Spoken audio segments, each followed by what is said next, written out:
الحمد للہ رب العالمین والعاقبۃ للمتقین والصلاة والسلام علی اشرف الانبیاء والمرسلین نبینا محمد وعلی آلہ وصحبہ اجمعین، اما بعد۔ محترم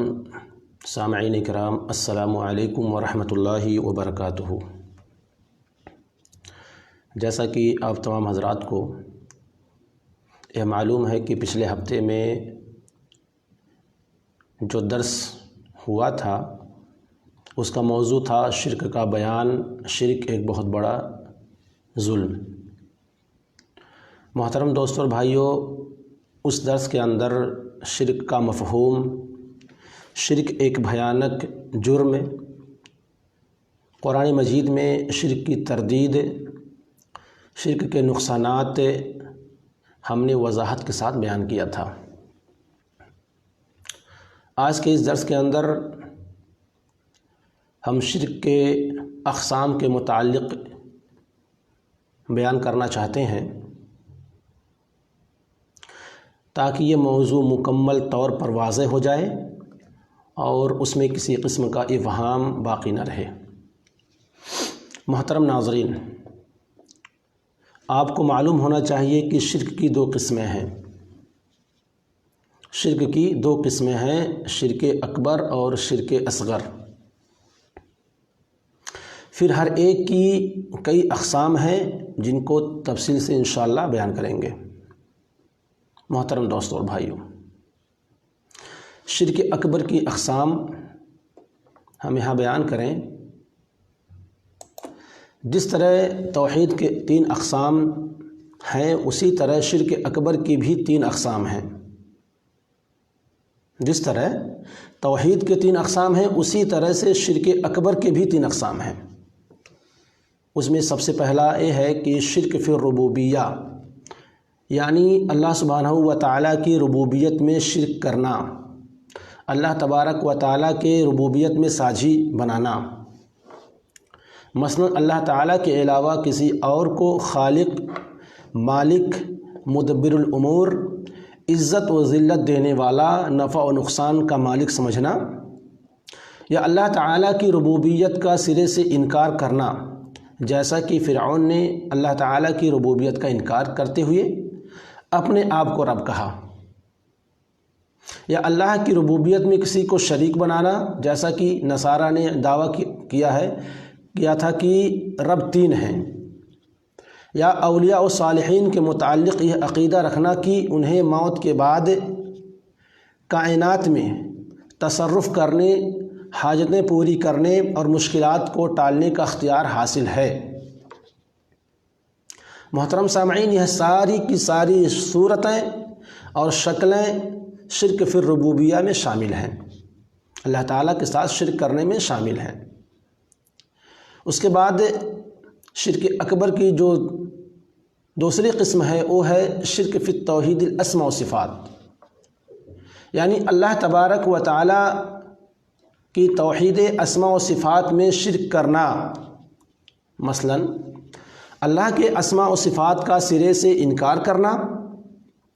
جیسا کہ جہمیہ اور قرامطہ نے کیا، یا اللہ رب العزت کی صفات مخلوقات کے لیے بھی تسلیم کرنا، جیسا کہ کئی لوگ علم غیب جو کہ صرف اللہ سبحانہ و تعالیٰ کی صفت ہے، غیروں کے لیے بھی تسلیم کرتے ہیں، اور کئی لوگ خود علم غیب کا دعویٰ کرتے ہیں، یا اللہ تعالیٰ کو مخلوقات کی بعض صفات سے متصف کرنا،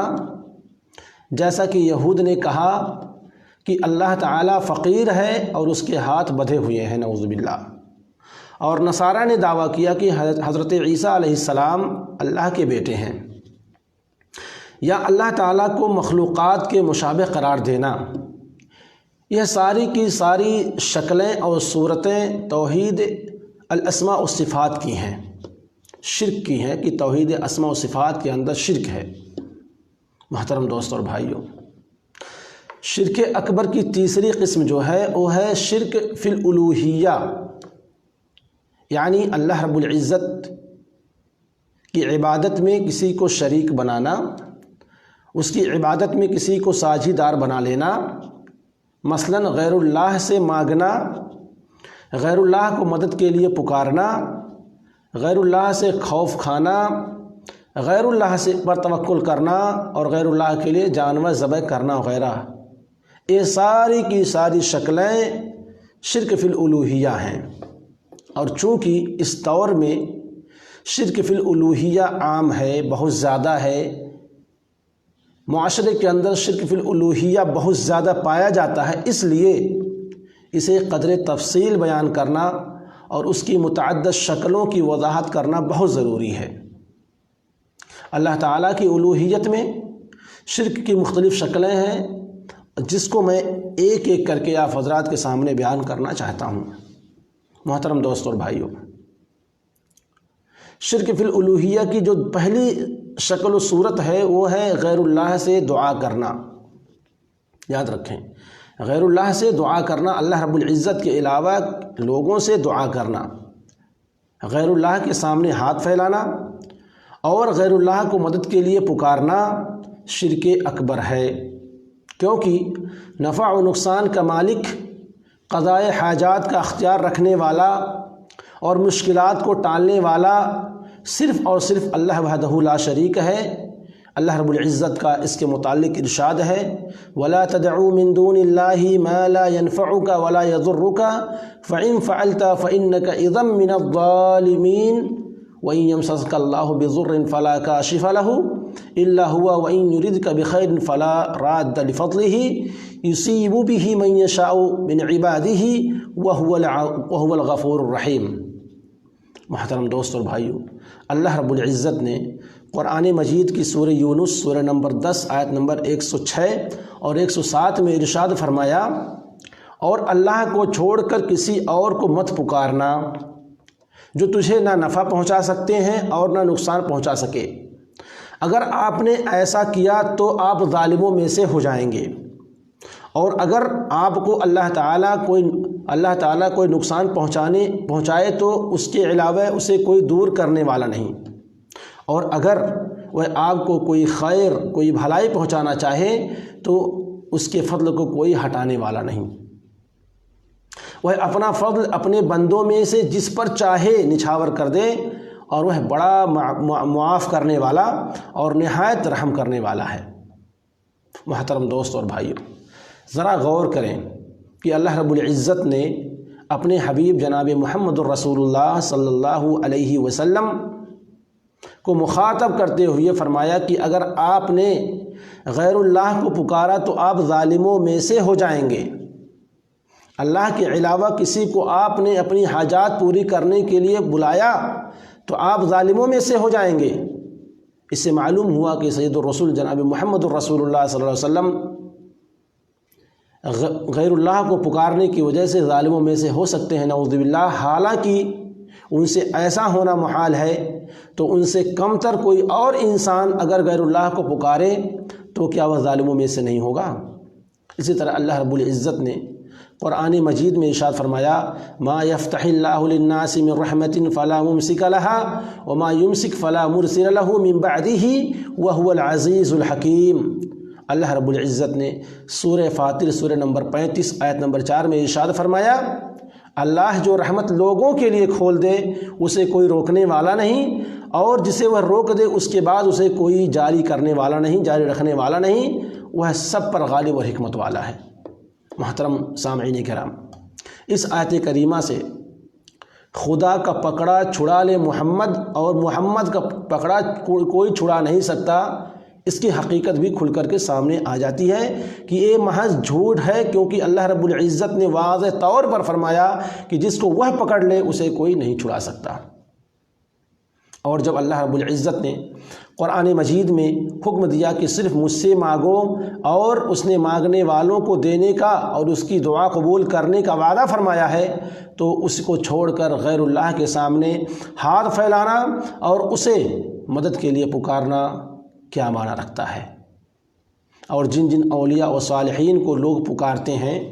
ان کے متعلق اللہ رب العزت نے فرمایا کہ یہ تو پکارنے والوں اور ان سے مانگنے والوں کی پکار اور دعا کو سرے سے سنتے ہی نہیں ہیں، اور اگر بالفرض محال اللہ تعالیٰ نے انہیں ان کی پکار سنا بھی دی تو یہ اس کا جواب ہی نہیں دے سکتے ہیں۔ اللہ رب العزت نے ارشاد فرمایا والذین تدعون من دونہ ما یملکون من قطمیر ان تدعوهم لا يسمعوا دعاءکم ولو سمعوا ما استجابوا لکم ویوم القیامة یکفرون بشرککم۔ قرآن مجید سورہ فاطر سورہ نمبر 35 آیت نمبر 13 اور 14 میں اللہ رب العزت ارشاد فرماتے ہیں اور جنہیں تم اس یعنی اللہ کے سوا پکارتے ہو وہ تو کھجور کی گٹھلی کے چھلکے کے بھی مالک نہیں ہیں۔ آپ لوگ ذرا غور سے دیکھیں گے، جب کھجور کھائیں آپ لوگ، کھجور کو جب آپ توڑتے ہیں اس کے اندر جو بیج ہوتا ہے گٹھلی، اس گٹھلی کے اوپر ایک پتلا سا جلدہ ہوتا ہے، جھلی ہوتی ہے، پتلی سی جھلی ہوتی ہے۔ اللہ تعالیٰ فرماتے ہیں کہ جنہیں تم اللہ رب العزت کے علاوہ پکارتے ہو، جن معبودوں کو، وہ تو کھجور کے گٹھلی کے چھلکے کے بھی مالک نہیں ہیں۔ اگر تم انہیں پکارو تو وہ تمہاری پکار سن ہی نہیں سکتے، اور اگر بالفرض سن بھی لیں تو وہ تمہاری فریاد رسی نہیں کریں گے، بلکہ قیامت کے دن تمہارے اس شرک کا صاف صاف انکار کر دیں گے۔ لہذا جو پیر، فقیر، ولی، بزرگ کھجور کے گٹھلی کے چھلکے جیسی انتہائی حقیر سی چیز کے بھی مالک نہیں ہیں، تو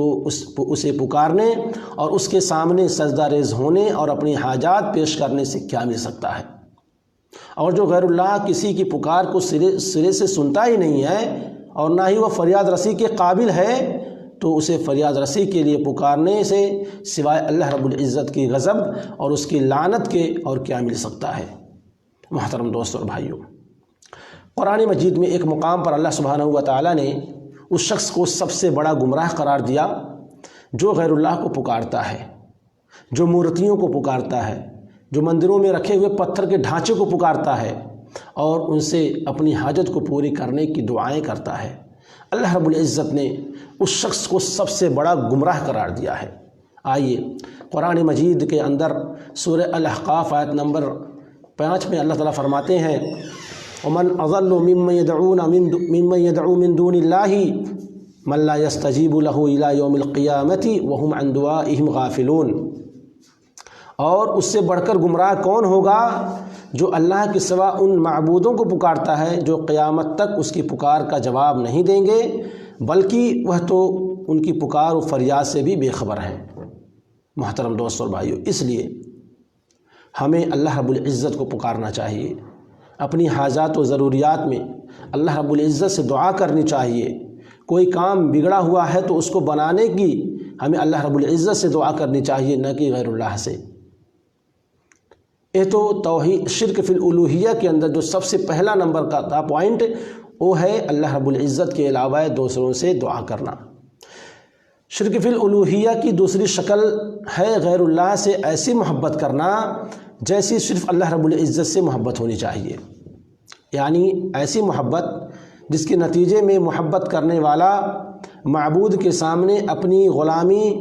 اس کی تعظیم اور اس کے لیے کمال فرما برداری کا اظہار کرے اور اسے دنیا کی ہر چیز پر فوقیت دے، تو ایسی محبت اللہ رب العزت سے ہی ہو سکتی ہے۔ اگر غیر اللہ کے لیے ایسی محبت ہوگی تو یہ شرک اکبر ہوگا، سب سے بڑا شرک ہوگا، جیسا کہ اس دور میں بہت سارے لوگ اپنے پیروں سے، اپنے بزرگوں سے اللہ رب العزت سے زیادہ محبت کرتے ہیں اور یوں محبت و عقیدہ رکھتے ہیں کہ گویا وہی ان کا قبلہ و ماوا و ملجا ہے۔ اللہ رب العزت ارشاد فرماتے ہیں وَمِنَ النَّاسِ مَن يَتَّخِذُ مِن دُونِ اللَّهِ أَندَادًا يُحِبُّونَهُمْ كَحُبِّ اللَّهِ وَالَّذِينَ آمَنُوا أَشَدُّ حُبًّا لِلَّهِ۔ اللہ رب العزت نے قرآن مجید کی سورہ البقرہ سورہ نمبر 2 آیت نمبر 165 میں ارشاد فرمایا اور بعض لوگ ایسے بھی ہیں جو دوسروں کو اللہ کا شریک بنا کر ان سے ایسی محبت رکھتے ہیں جیسی محبت اللہ سے ہونی چاہیے، اور ایمان والے اللہ کی محبت میں بہت سخت ہوتے ہیں۔ محترم دوستوں اور بھائیوں، اس لیے صرف اور صرف محبت اللہ سبحانہ و تعالیٰ کی ذات سے ہونی چاہیے، اس کے علاوہ غیر اللہ سے محبت نہیں ہونی چاہیے۔ آئیے شرک فی الالوہیہ کی تیسری اقسام کو ہم دیکھتے ہیں، اور وہ ہے شرک اکبر کی ایک اور شکل، غیر اللہ سے اس بات کا خوف کھانا کہ وہ اپنے ارادے اور اپنی قدرت سے جس کو چاہے اور جو چاہے نقصان پہنچا سکتا ہے۔ جبکہ ایسا خوف صرف اللہ تعالیٰ سے ہی ہونا چاہیے، کیونکہ اللہ تعالیٰ ہی وہ ذات ہے جو اپنے ارادے سے نفع و نقصان پہنچانے پر قادر ہے، اور اگر وہ نقصان پہنچانے کا ارادہ نہ کرے تو دنیا کا کوئی بزرگ یا پیر یا سجادہ نشین ہرگز نقصان نہیں پہنچا سکتا ہے۔ اس لیے غیر اللہ سے ایسا خوف کھانا شرک اکبر ہے۔ حضرت ابراہیم صلی اللہ علیہ وسلم نے فرمایا وَلَا أَخَافُ مَا تُشْرِكُونَ بِهِ إِلَّا أَن يَشَاءَ رَبِّي شَيْئًا وَسِعَ رَبِّي كُلَّ شَيْءٍ عِلْمًا أَفَلَا تَتَذَكَّرُونَ وَكَيْفَ أَخَافُ مَا أَشْرَكْتُمْ وَلَا تَخَافُونَ أَنَّكُمْ أَشْرَكْتُمْ بِاللَّهِ مَا لَمْ يُنَزِّلْ بِهِ عَلَيْكُمْ سُلْطَانًا۔ محترم دوستوں اور بھائیوں، اللہ رب العزت نے سورہ انعام سورہ نمبر 6 آیت نمبر 80 اور 81 میں ارشاد فرمایا، اور میں ان معبودوں کو، حضرت ابراہیم کے قول کو ذکر کرتے ہوئے فرمایا، اور میں ان معبودوں سے نہیں ڈرتا جنہیں تم اللہ کا شریک ٹھہراتے ہو، مگر ایک ہی میرے رب کی ہی کوئی مشیت ہو۔ میرے رب کا علم ہر چیز کو اپنے گھیرے میں لیے ہوئے ہے، کیا تم نصیحت نہیں حاصل کرتے؟ اور ان سے میں کیسے ڈروں جنہیں تم اللہ کا شریک بناتے ہو، حالانکہ تم ان باتوں سے نہیں ڈرتے کہ تم نے اللہ کا شریک ایسی چیز کو بنا رکھا ہے جن کی اللہ نے تم پر کوئی دلیل نازل نہیں کی، کوئی دلیل نہیں اتاری۔ محترم دوستوں اور بھائیوں، اس آیت سے معلوم ہوا کہ کسی بزرگ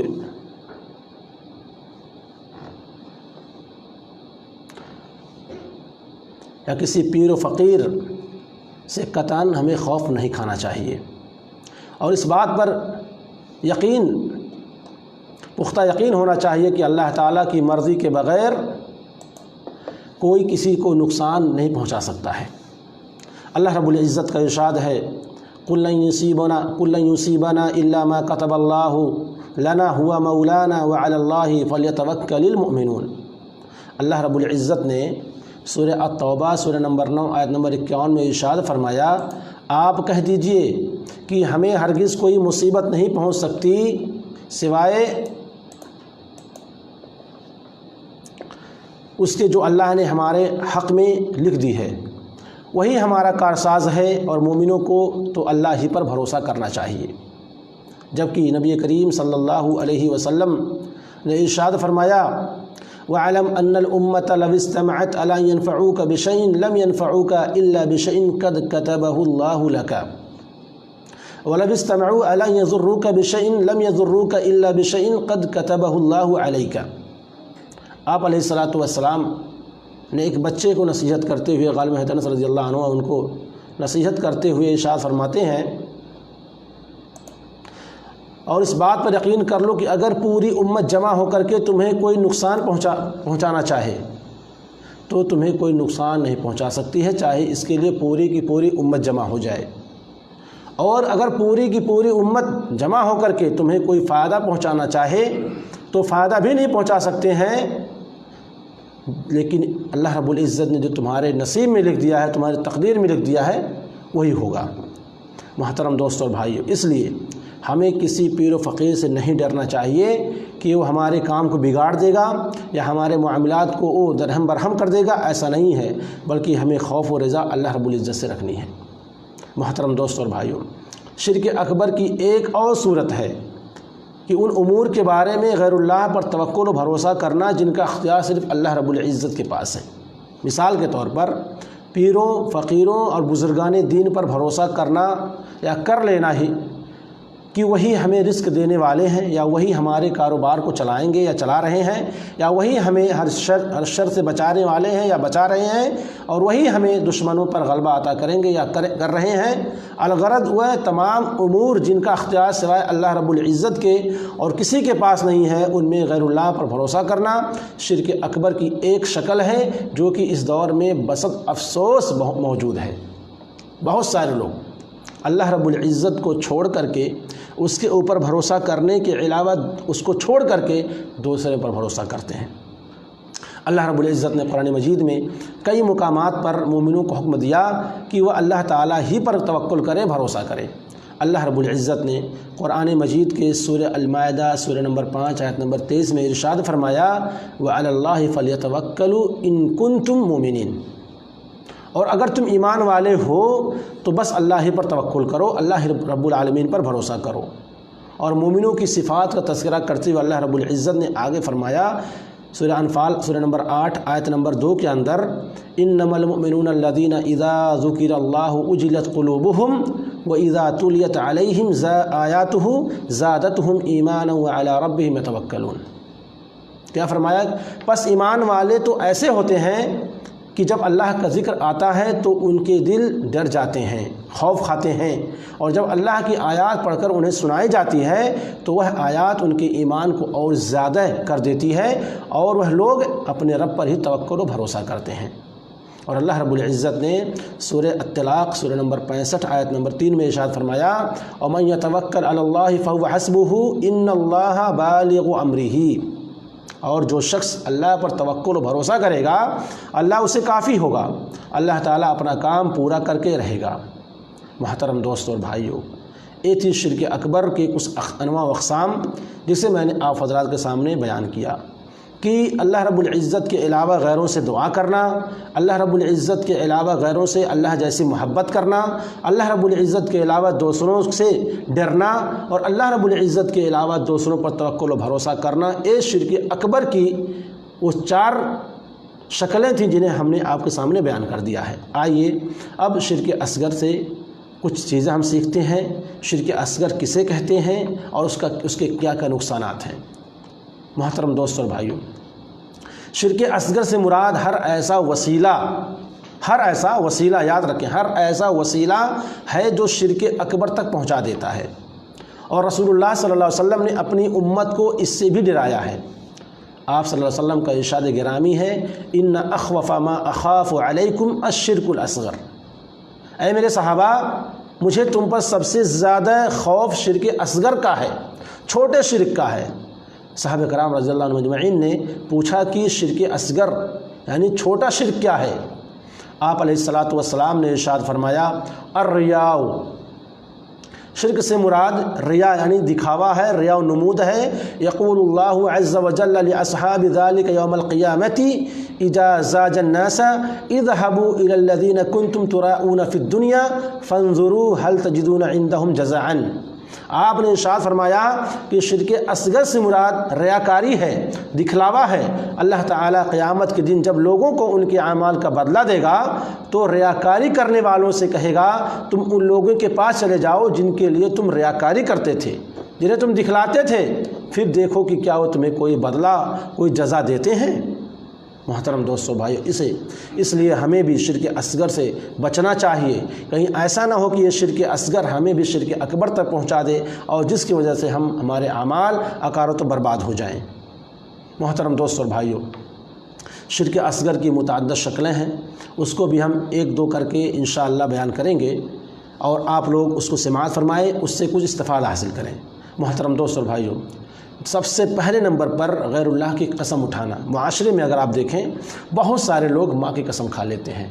ماں کی قسم کھاتے ہیں، یا پھر علم کی قسم کھا لیتے ہیں، یا پھر اپنی زمین اور مٹی کی قسم کھاتے ہیں، اپنے ملک کی قسم کھاتے ہیں، کسی دوست کی قسم کھا لیتے ہیں۔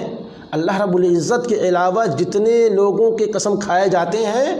یہ سب شرک اصغر ہیں، اس سے ہمیں بچنا چاہیے۔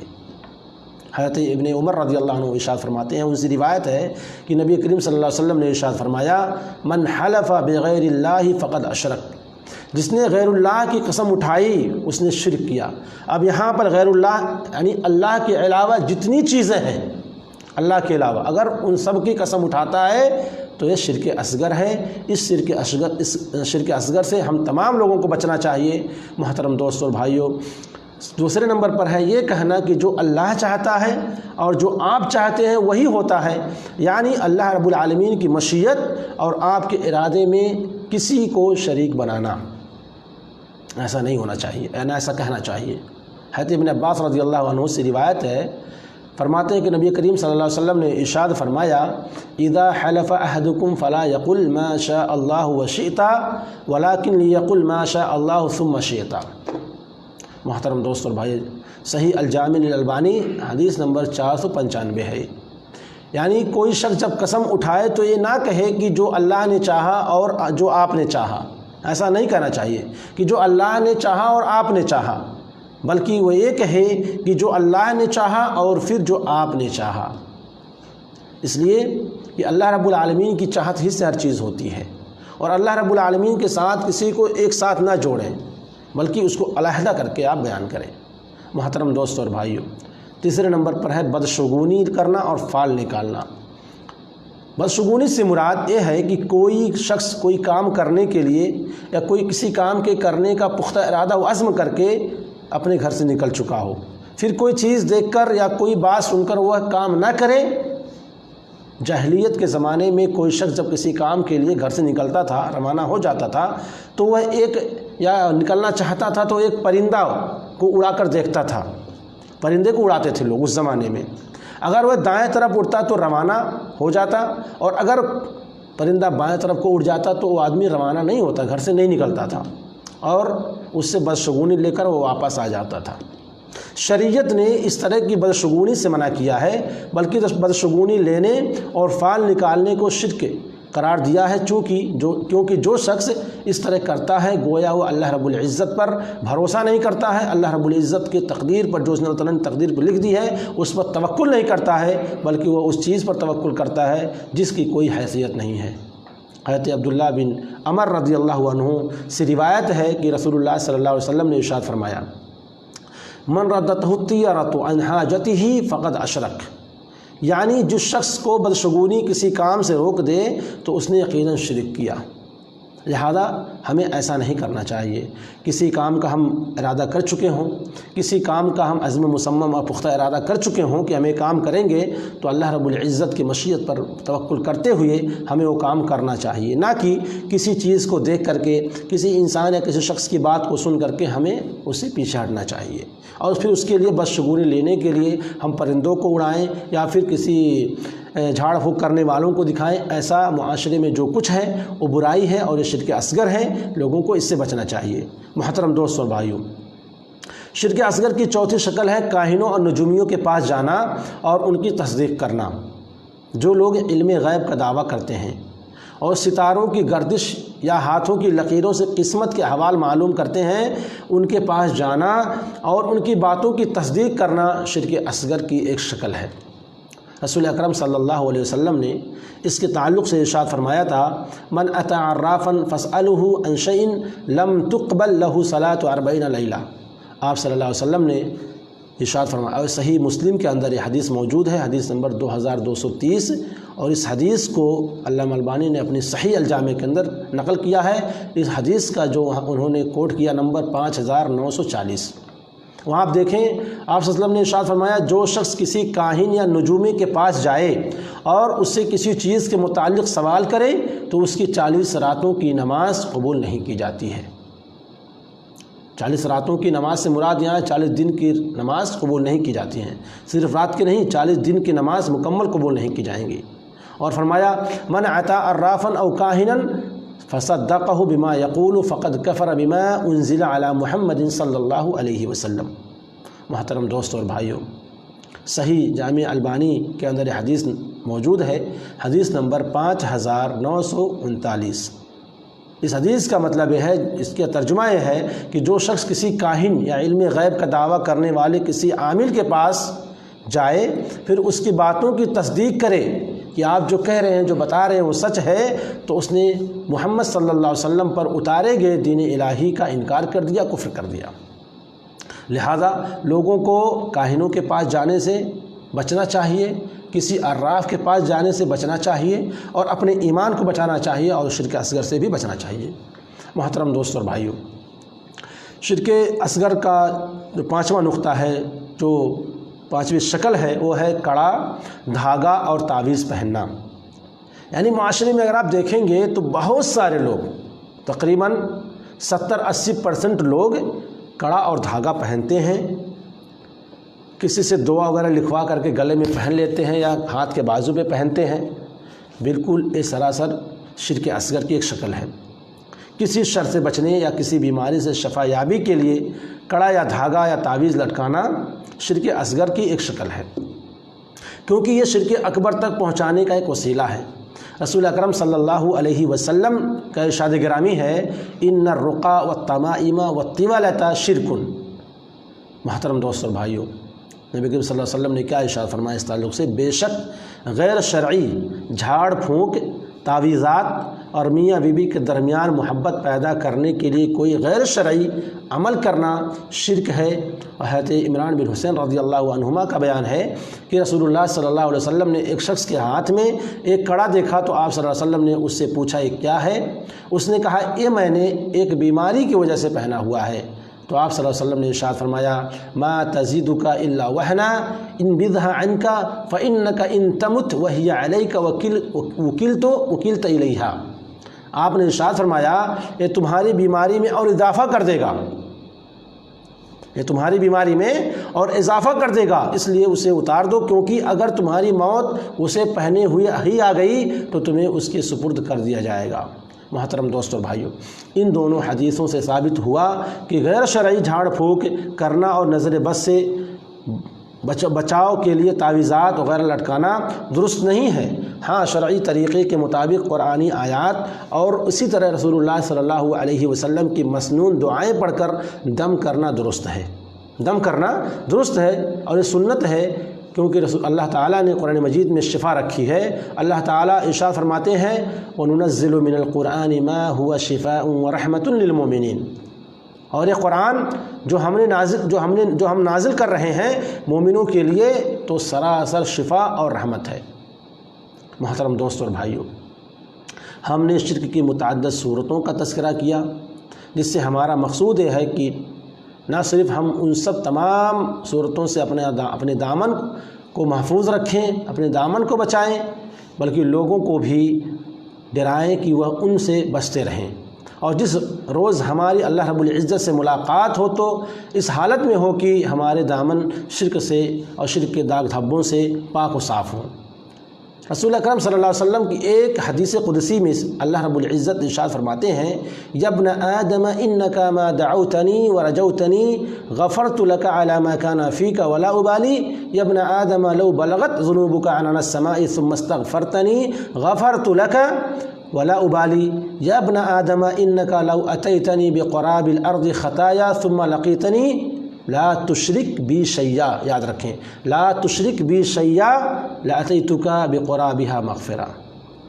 اللہ تعالیٰ حضرت قدسی میں ارشاد فرماتے ہیں، بڑی پیاری حدیث ہے، اگر بندہ اس حدیث کو سمجھ جائے تو یقیناً زندگی میں کبھی شرک کے قریب نہیں جائے گا۔ اللہ تعالیٰ فرماتے ہیں اے ابن آدم اگر تو صرف مجھے پکارتا رہے اور تمام امیدیں مجھ سے وابستہ رکھے تو میں تمہیں معاف کرتا رہوں گا، اور خواہ تم سے جو بھی گناہ ہوا، یعنی کوئی بھی گناہ انسان سے ہو گیا، پھر اللہ رب العالمین کی طرف بندہ رجوع کرتا ہے، اللہ تعالیٰ کو پکارتا ہے، اسی سے معافی مانگتا ہے، اسی سے لو لگاتا ہے، اللہ تعالیٰ فرماتے ہیں کہ میں تمہیں بخش دوں گا، معاف کر دوں گا جو بھی گناہ تم سے سرزد ہوا ہو، اور مجھے کوئی پرواہ نہیں ہوگی۔ اور اگر تیرے گناہ آسمان تک جائیں، یعنی زمین سے لے کر کے آسمان تک چلے جائیں، پھر تم مجھ سے ہی معافی طلب کر لو، میں تمہیں معاف کر دوں گا، اور میں اس کی کوئی پرواہ نہیں کروں گا۔ اور اگر تم میرے پاس زمین کے برابر گناہ لے کر کے آئے، پھر تمہاری مجھ سے ملاقات ہو اس حالت میں ہو کہ تم میرے ساتھ کسی کو شریک نہیں بناتے تھے، تو میں زمین کے برابر تجھے مغفرت سے نوازوں گا۔ یعنی انسان کتنا بھی گنہگار ہو جائے، اس نے اپنے دامن کو شرک سے بچا لیا، کسی کاہن کے پاس نہیں گیا، کسی مورتی کو نہیں پکارا، کسی پتھر و حجر و سورج کو نہیں پکارا، کسی درخت اور کتے بلی کو نہیں پکارا، صرف اللہ رب العزت سے معافی مانگی، تو اللہ تعالیٰ فرماتے ہیں کہ اگر زمین کے برابر بھی گناہ ہوا، اگر تم مجھ سے مغفرت چاہتا ہے اور شرک نہیں کیا ہے تو میں تیرے گناہوں کو معاف کر دوں گا، تجھے بخش دوں گا۔ محترم دوستوں اور بھائیوں، آخر میں چھوٹے بڑے شرک سے بچنے کی ایک دعا ہے جس کو میں آپ حضرات کے سامنے بیان کرنا چاہتا ہوں۔ اس دعا کو آپ پڑھتے رہیں، اس دعا کو یاد کر لیں، انشاءاللہ آپ شرک سے بچتے رہیں گے۔ شرک کی تمام صورتوں سے بچنے کے ساتھ ساتھ اللہ رب العزت سے دعا بھی کرتے رہنا چاہیے کہ وہ ہمیں شرک کی غلاظتوں سے محفوظ رکھے اور ہمارا خاتمہ توحید پر کرے۔ حضرت ابوبکر رضی اللہ عنہ سے روایت ہے کہ رسول اکرم صلی اللہ علیہ وسلم نے ارشاد فرمایا الشرک فیکم اخفی من دبیب النمل۔ آپ کیا ارشاد فرماتے ہیں کہ تم میں شرک چیونٹی کے چال سے بھی، چیونٹی کی جو چال ہوتی ہے ہمیں سنائی نہیں دیتی، جو چیونٹی کی چال ہے تم میں شرک چیونٹی کے چال سے بھی زیادہ مخفی ہوگا۔ اور میں تمہیں ایک ایسی دعا بتاتا ہوں وَسَأَدُلُّكَ عَلَى شَيْءٍ میں تمہیں ایک ایسی دعا بتاتا ہوں اذا فعلتہ اذهب عنک صغار الشرک و کبارہ، کہ اگر تم اسے پڑھتے رہو گے تو اللہ تعالیٰ تم سے چھوٹے بڑے شرک کو دور کر دے گا۔ اور وہ دعا کیا ہے؟ تقول، وہ دعا ہے اللہم انی اعوذ بک ان اشرک بک وانا عالم واستغفرک لک واستغفرک لما لا اعلم۔ ایک بار وہ دعا دوبارہ میں پڑھ دیتا ہوں، اس کو یاد کرنے آپ لوگ۔ اللہم انی اعوذ بک ان اشرک بک وانا عالم واستغفرک لما لا اعلم۔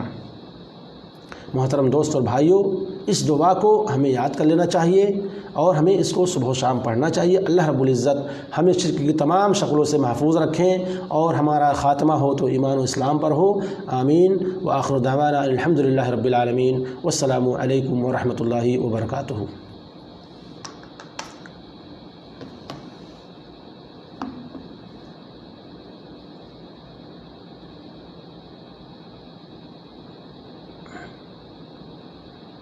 شیخ آف ہو گیا